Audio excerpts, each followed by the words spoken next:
Pihak Pertamina Regional Sulawesi menyebut konsumsi BBM di akhir Oktober naik signifikan, terutama BBM jenis Pertamax.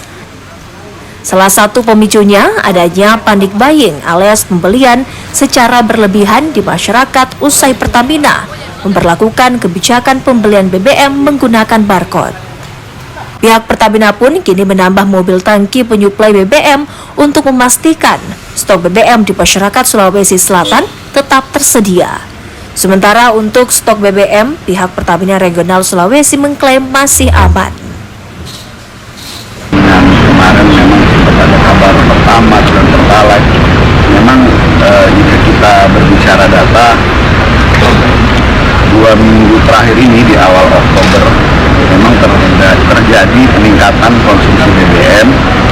Jadi untuk Pertamax itu ada peningkatan dibanding bulan September itu sebesar sekitar 28%. Hariannya Pertamax ada kenaikan di situ. Dan ini juga akibat apa? Itu animo masyarakat. Kemarin memang sempat ada rush, ada terburu-buru dalam pembelian ketika sedang dilakukan sosialisasi pendaftaran QR code. Jadi ada semacam